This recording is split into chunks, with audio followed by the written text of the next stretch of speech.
भारत ने एक ऐसा हथियार तैयार कर लिया है जो दुश्मन के इलाके में चुपचाप घुस सकता है, घंटों तक मंडरा सकता है और सही समय देखकर खुद ही हमला करके खत्म हो जाता है। और सबसे बड़ी बात, इसकी रेंज इतनी बताई जा रही है कि पूरा पाकिस्तान इसके दायरे में आ सकता है। आपने शायद इसका वीडियो देखा होगा। पोखरण की रेत में इसका टेस्ट हुआ है और अब सबसे बड़ा सवाल यही है, क्या सच में ये इतना ताकतवर है? चलो आसान भाषा में समझते हैं। भारत ने हाल ही में अपना स्वदेशी स्वार्मिंग अटैक ड्रोन शेषनाग 150 का सफलतापूर्वक टेस्ट किया है। इसकी तुलना ईरान के मशहूर ड्रोन शाहिद 136 से की जा रही है। लेकिन ये ड्रोन आखिर इतना खास क्यों है? देखो, ये कोई सामान्य ड्रोन नहीं है, ये एक लॉइटरिंग म्यूनिशन है। मतलब ये सिर्फ निगरानी नहीं करता है, ये खुद ही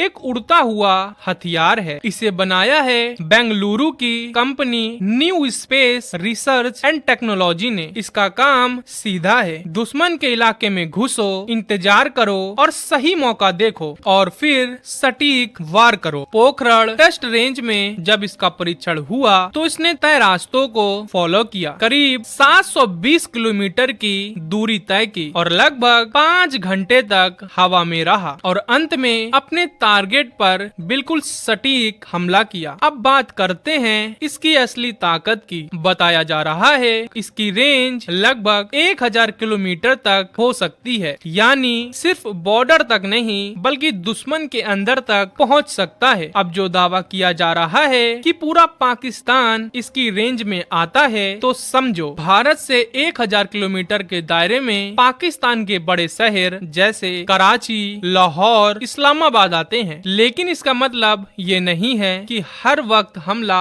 होगा। इसका मतलब है डिटरेंस, यानी दुश्मन को पता है कि आप कहीं भी पहुंच सकते हो और यही असली ताकत होती है। अब अगर तुलना करें शाहिद 136 से, तो वो ड्रोन कम लागत वाला है और बड़ी संख्या में इस्तेमाल हुआ है। लेकिन शेषनाग 150 भारतीय जरूरतों के हिसाब से बनाया गया है। इसमें बेहतर टेक्नोलॉजी, ज्यादा सटीकता और मजबूत सिस्टम दिया गया है। इसके कुछ खास फीचर्स भी समझ लो। इसकी रेंज 1000 किलोमीटर बताई जा रही है और ये करीब 5 घंटे तक हवा में रह सकता है और करीब 25 किलो तक गोला बारूद ले जा सकता है। और इसकी सटीकता की बात करें तो 10 मीटर से भी कम की रेंज में ये दुश्मन को खत्म कर सकता है। यानी ये सिर्फ डराने के लिए नहीं बल्कि टारगेट को खत्म करने के लिए बना है। अब ये किन चीजों पर हमला कर सकता है ये भी समझो। दुश्मन के रडार सिस्टम, हथियारों के गोदाम,